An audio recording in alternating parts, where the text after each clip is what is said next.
тебя, обращаясь к пророку Мухаммаду, не спаслали для миров в качестве божественной милости. То есть на сегодняшний день всего лишь 1/1000, может быть 10-тысячная из числа мусульман оказалась в системе так называемого международного терроризма. Это может быть 0,1%. Но эту тему, исламский терроризм, эти ребята, сколько им было, 18-20 лет? Они, кстати, родились во Франции или нет? Французы они. Они французы. Родились во Франции. То есть здесь очень важный нюанс, который никто не учитывает. Постоянно обобщают. Мусульмане, мусульмане, мусульмане. Это очень маленький процент. Раз. Во-вторых, в большинстве случаев пополняют ряды террористических различного рода группировок, которые, опять же, очень хорошо финансируются, в первую очередь, все-таки Западом, в своих интересах экономических и политических, пополняют молодые. И их ни в мечетях, ни в семьях никогда этому не учили. Посмотрите, 14 с лишним веков ислама. Такого понятия, как терроризм, оно начало появляться только после Афганистана, между Америкой и Советским Союзом, когда все это происходило.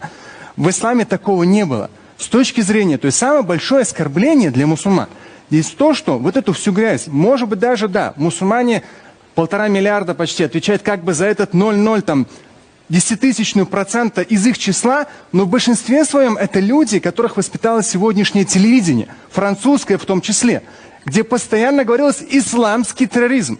У них уже с учетом нейронных путей в голове, что это именно исламский, что это часть нашей религии. Но я вам говорю, мне самому 41 год, и я сам по национальности татарин. 27 лет я религиозно практикующий.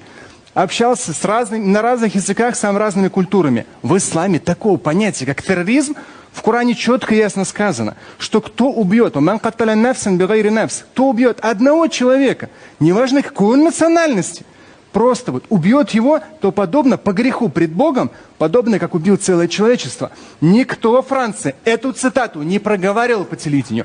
Если говорили, то только исламский терроризм.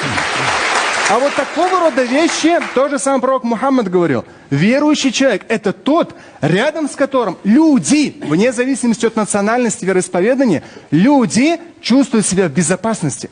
Всегда раньше мусульмане излучали собой безопасность.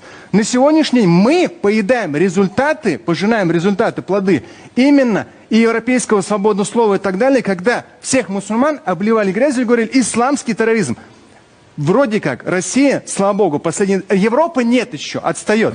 Россия начала разделять последние 3 года. Вот это преступление, а вот это религия. С точки зрения, опять же, подчеркну последнее, религии, то же самое аят в Коране. Больше чем уверен, что во Франции ни разу нигде это не цитировали, чтобы воспитывать своих мусульманских французов. В Коране четко сказано, друг другу помогаете в бир.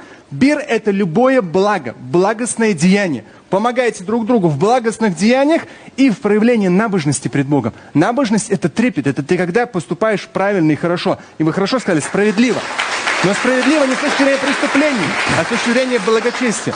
И дальше идет в аяте. Но никогда не помогайте друг другу, в Коране говорится, никогда не помогайте друг другу в вражде и грехе. Во вражде и в грехе никогда друг другу не помогайте. Вы это по телевидению в СМИ, наверняка в европейских.